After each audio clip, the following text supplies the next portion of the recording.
వాయిదా వేశారు. ఎప్పుడు ఆ ఎన్నికలు జరుపుతారు? ఎందుకు ఆలస్యం చేస్తున్నారు? అంటే ఎన్నికల కమిషన్ మీ చేతిలో పెట్టుకొని ఎన్నికలు వాయిదా నిరవధికంగా వాయిదా వేసినారు. మాకు అంటే మీరే లా అండ్ ఆర్డర్ ప్రాబ్లం సృష్టిస్తారు, మీరే ఎన్నికలు నిర్వహించరు, ఎన్నికను వాయిదా వేసుకొని పారిపోతారు. వాళ్ళకి 4 రోజులు అయింది. ఎందుకు ఎలక్షన్ డేట్ ఇస్తలేరు? బీఆర్ఎస్ పార్టీకి మెజార్టీ ఉంది, అక్కడ ఎన్నిక జరిగితే బీఆర్ఎస్ పార్టీ గెలుస్తుంది, అందువల్ల ఎన్నిక పెట్టారా మీరు? నేను అడుగుతున్న ఎన్నికల కమిషన్ కూడా, ఏం ఎన్నికల కమిషన్ నిద్రపోతున్నదా?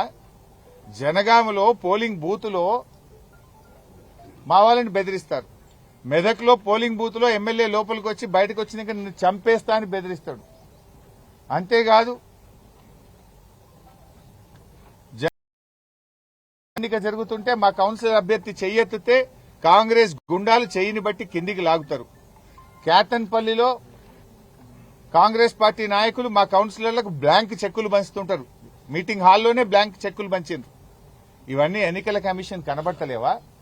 ఎందుకు ఎన్నికల కమిషన్ నిద్రపోతుంది? ఇవాళ బీఆర్ఎస్ పార్టీ అద్భుతమైన మెజార్టీని సాధించింది.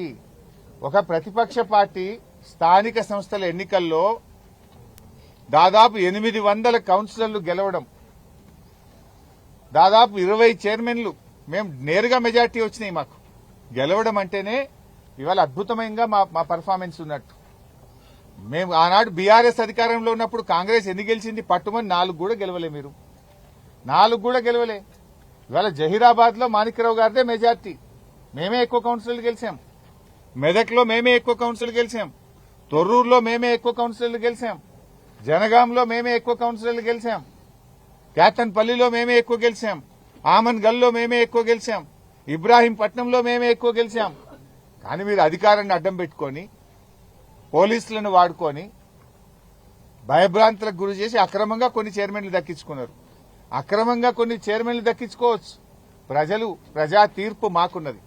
ప్రజా తీర్పు బీఆర్ఎస్ వైపు ఉన్నది.